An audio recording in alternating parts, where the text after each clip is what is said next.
Halo semuanya, selamat malam. Selamat datang kembali di TNM. Selamat datang kembali di sebuah masa di mana kita akan saling bercerita tentang apa-apa yang ada di dunia.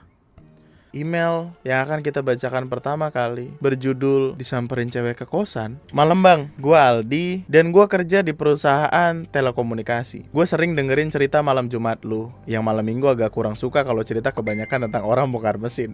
Gue udah cerita horor waktu kerja di Bandung. Sebenarnya udah lama mau ngirim email ini tapi ragu, takut kalau tulisannya susah dimengerti. Gue tipe orang yang nggak tahu gimana cara memulai sesuatu, jadi langsung aja ke ceritanya. Tahun 2015 gue ditugaskan ke Bandung, Jalan Soekarno-Hatta tepatnya. Di sana gue ngekos sendiri. Kosannya sih termasuk bersih, rame juga, dan ada 2 lantai. Kebetulan kamar kosan gue di lantai 2, dan kamar gue ini dikelilingi sama kamar kosong. Karena kamar-kamar kosong ini kalau siang dijadiin tempat kerja, di lantai 2 ada 12 kamar, dibagi 6 sisi kanan dan 6 sisi kiri.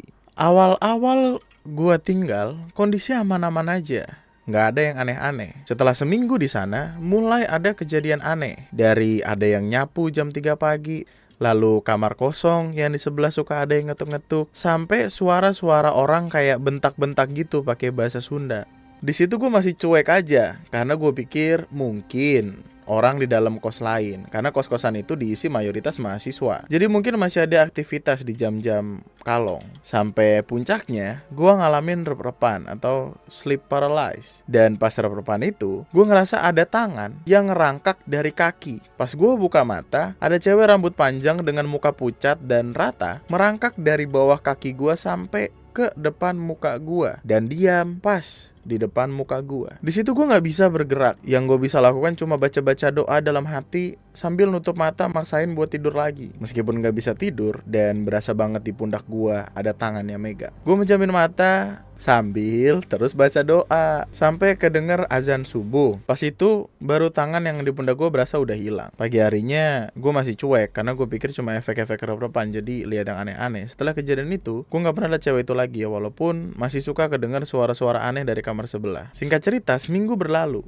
Waktu gue di Bandung habis dan balik ke Jakarta. Sebelum pindah gue pastinya gue beres-beres kosan dulu dong. Apalagi selama sebulan gue tinggal di kosan itu nggak pernah sapu. Pas gue angkat barang-barang di salah satu sudut kamar yang biasa gue pakai buat tempat printer, di situ ada banyak banget rambut panjang yang entah dari mana. Anehnya rambut gue nggak panjang dan juga nggak pernah ada cewek yang masuk ke kamar. Dari rambut itu gue percaya kalau pas rep-repan, cewek yang gue lihat bukan cuma halusinasi. Segitu aja cerita dari gue bang. Ada beberapa pengalaman horor lain sebenarnya di kota-kota selain. Oke, thank you. Nah, lanjut ya. Email selanjutnya. Kita lanjut dulu ya, lanjut dulu. Kejadian saat itu, aku masih duduk di bangku SMA. Masih masa-masanya demen begadang sama temen. Kami begadang di teras depan rumah. Sekitar pukul 2 lewat, kami memutuskan untuk ke rumah masing-masing lalu pergi tidur. Ketika aku sudah tidur, aku terbangun di pertengahan mimpi. Terbangun akibat suara aktivitas dari dapur. Kupikir tikus atau maling yang masuk area dapur. Perlahan aku cek ke arah dapur. FYI, sudah kebiasaan keluarga kami kalau udah malam. Waktu tidur, area rumah semua lampu dimatikan. Waktu sesampainya di ujung pintu dapur, aku melihat bayangan wanita memakai kebaya berwarna putih dengan dandanan ala wanita Jawa, tapi bermuka pucat sedang melakukan aktivitas seperti memasak mungkin. Langsung saja, aku buru-buru masuk ke kamar dan mengunci pintu. Masuk ke dalam selimut sampai menutupi seluruh badan serta sambil merapal doa-doa yang aku ingat. Namun sesaat, aku mendengar ada suara wanita. Ia berkata, "Aku tahu kamu belum tidur." Seketika bulu kuduku merinding sambil berkeringat mengucur pula di tubuhku. Entah karena aku saking khusyuknya baca doa atau emang pingsan di tempat. Tahu-tahu udah pagi. Ya mungkin ini akibat aku belum doa sebelum tidur. Nah, lanjut ya. Email selanjutnya. Hai, salam kenal Bang Andri. Gua Intan.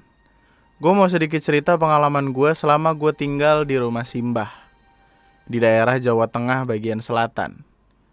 Gue gak sengaja nyebut ini karena ada beberapa urban legend yang terkenal di kota tersebut. FYI, cerita gua pernah dibawain di salah satu medsos tahun lalu. Dan kali ini gua mau berbagi cerita di sini. Langsung aja bang. Di tahun 2017, tepat di akhir tahun, di musim penghujan waktu itu, di kamar gua yang posisinya paling pojok sebelah kiri belakang, bersebelahan dengan gudang, dan kalau keluar udah ketemu langsung sama kolam kecil, dimana kata ibu yang diceritain almarhum Mbak Kakung, sering ada macan atau harimau yang mampir ke kolam buat turun dari gunung, buat ke makam. You know lah, ini binatang bukan sembarang binatang, alias emang penunggu gunung, yang mana daerah ini dipenuhi gunung batuan kapur. Kalau kita ambil garis lurus dan rute jalan, mereka emang sejalur dengan jalur ke makam keramat di desa gua waktu itu. Sebelah rumah gua ada sekolah yang cukup dekat dari tembok kamar gua, cuma 10 meter.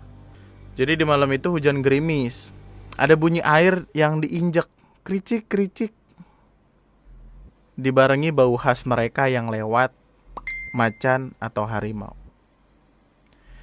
Gue gak sadar kalau hari itu hari Selasa Kliwon, yang mana ada tetangga gue yang bukan asli kota itu meninggal. Konon kalau yang meninggal orang asli kota itu, mereka gak bakalan ganggu karena secara tidak langsung itu adalah cicitnya. Oh wow. Sekitar semingguan setiap hujan hal itu berulang-ulang. Sampai di momen jam 9 sampai 11 malam, gue sama nyokap emang belum tidur. Kami ngobrol sambil saut-sautan karena kamar kami gak terlalu jauh. Dan akhirnya gue ngerasa buat nyusul nyokap ke kamar dan ikut tidur di sana. Pas kita lagi ngobrol, kedengar suara knalpot motor ngebut dari jalan raya yang gak jauh dari rumah. Tiba-tiba senyap. Gua, wong kaya ngebut pora wedi ndelasar kakean pola gitu. Orang itu ngebut-ngebutan apa gak takut? Malam-malam pecicilan. Ayo diendangi, ojo-ojo tiba kayak. Ayo disamperin, siapa tahu jatuh gitu. Jangan-jangan jatuh. Dan akhirnya gue sama nyokap gerimis ke jalan raya buat mastiin. Dan lu tahu Bang Andri, gue dan nyokap ngelihat orang geletak di jalan raya dengan kondisi kejang-kejang tuh. Yap, itu kakek-kakek saudara gue yang ditabrak orang ngebut tadi. Gue sama nyokap dengan suara yang bener-bener gak karuan, dengan posisi seluruh badan gemeteran bukan main. Agak lama baru tetangga sekitar jalan keluar buat ngebantuin, dan disitu gue lihat jelas posisi almarhum dengan darah yang deres ngalir. Gue sama nyokap langsung dipulangin dan ditenangin karena kita sama-sama shock. Dan Bang Andri, disinilah mulai kenapa judul gue si kecil yang gak berbentuk. Kebayang gak sih 10 hari gak tidur malam? Setelah kejadian itu, keesokan malamnya gue mencium bau busuk bangkai yang bukan main. Gue pikir mereka lagi lewat karena baunya cuma di kamar gue bang. Malam pertama gue laluin dengan kondisi susah tidur karena bau busuk. Malam kedua bau ini muncul lagi, dan kali ini gue gak tahan. Akhirnya kita serumah berusaha nyari sumber bau. Nyokap bokap, Simbah, dan gue keliling sekitar kamar sampai keluar. Gak ada bau busuk, tapi ketika mereka masuk kamar, bau itu berpusat di kamar gua doang. Gua mutusin buat nyalain kipas sebanyak mungkin buat netralisir bau. Dan gua tidur dengan kondisi kayak di malam pertama.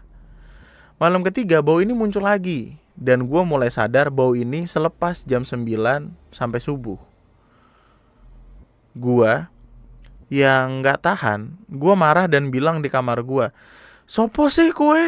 Mampu ngerti gak? Gila nih, minggat tuh kono. Siapa sih lu? Bau tau gak? Pergi sono," gitu. Dan gue selalu kebangun tengah malamnya. Hari berikutnya selalu kayak gitu, Pak.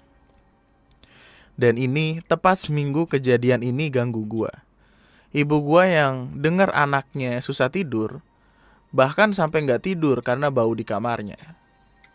Ini inisiatif ngajak gua buat sholat bareng di kamar gua. Dan anehnya, kita setelah sholat kita ngaji. Bau itu muncul, tapi samar-samar, kayak dari jauh gitu. Tapi setelah kita selesai ngaji, bau itu langsung menyengat saat itu juga. Keesokan paginya pas gua sekolah, ibu bakar cabai kering plus bubuk gergaji di kamar gua sampai malam. Dan baunya emang berkurang karena bau pedas dan dari cabai kering itu. Tapi tetap aja bang, gue gak bisa tidur. Pas di hari dimana gue diajak nyokap gue buat ikut ke rumah orang pintar, disitulah gue tahu. Sebelum rumah itu ditempatin sama Simba, jadi di bagian kamar gue emang ada gaman. Semacam jimat atau benda-benda sakral ditanam di tanah itu. Dan kebetulan sekolahan yang samping rumah gue itu dulunya musola, tapi terkenal angker. Dan posisi kamar gue sejalur sama gudang tempat keranda mayat. Nah di rumah orang pintar ini, gue dikasih tahu kalau yang ganggu gue ini adalah anak kecil yang ketika dia meninggal, namun dia bermutasi. Orang pintar bilang dia ngeliat kalau gue tidur di malam-malam sebelumnya. Kalau gue sering ditiup-tiup, sering dibangunin. Anjing. Ini nyambung banget sama gue yang tiap malam kebangun dan akhirnya nggak tidur sampai subuh. Gue pulang dari rumah orang pintar itu, gue dibawain sesuatu. Dan gue disuruh muter kaca buat menghadap jendela. FYI sebelumnya kaca gue di sebelah jendela, yang mana kaca dan jendela menghadap gue tidur. Setelah itu, malamnya, gue masih nyium bau itu, tapi samar-samar. Besoknya sepulang sekolah, gue diceritain kalau orang pintar itu ke rumah dan ke kamar gue. Katanya si anak kecil ini emang tertarik sama gaman di tanah kamar gue. Dan kebetulan ada gue di situ. Makanya dia langsung tertarik sama gue juga. Alhamdulillah sekarang udah enggak, cuma tetap berasa merinding tiap pulang ke rumah mbak dan balik ke kamar gue. Banyak cerita yang pengen gue ceritain tentang pocong aura biru yang gue lihat dan tidur sampai mental. Next time bakal gue ceritain. So thanks ya bang udah thank you so much sudah ngirimin email ini. Nah, lanjut ya. Email selanjutnya. Halo bang, selamat malam. Jika memang cerita saya dibacakan, tolong samarkan emailnya. Iya. Cerita horor ini bukanlah cerita saya. Namun ini cerita dari pengalaman kakak saya. Kakak saya bisa dibilang lumayan sering lihat hal-hal yang gak bisa dilihat orang banyak maupun saya.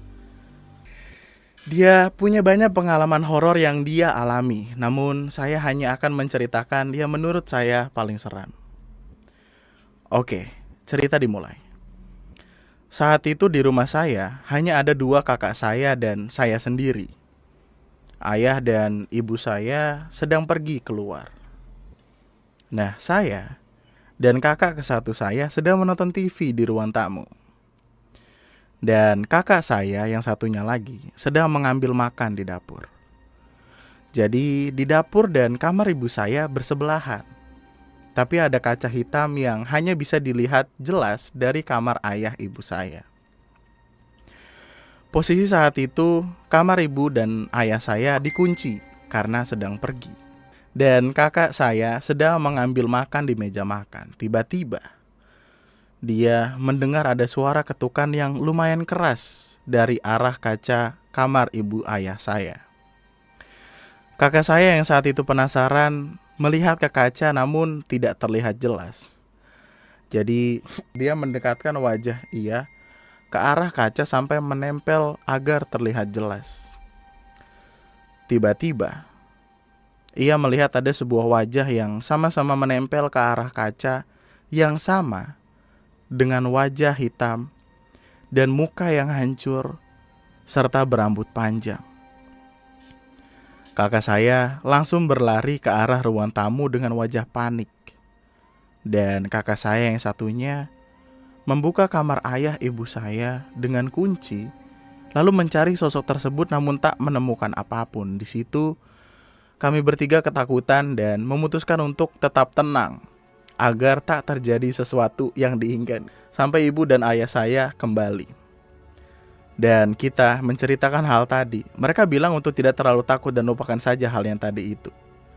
Jadinya sampai sekarang pun kami tak pernah membahas kejadian yang kakak saya alami. Segitu aja bang. Makasih kalau udah dibacain dan maaf kalau kurang saudara-saudaranya masih banyak cerita horor kakak saya mungkin. Ceritain lagi, thank you so much. Kalau lu pengen ngirimin email bisa dikirimkan ke tnmofficials@gmail.com. Tapi gua rasa itu dulu. Kita ketemu lagi di lain kesempatan. Kalau so much sama gue Andri sekian dan terima kasih semuanya, selamat malam, bye bye.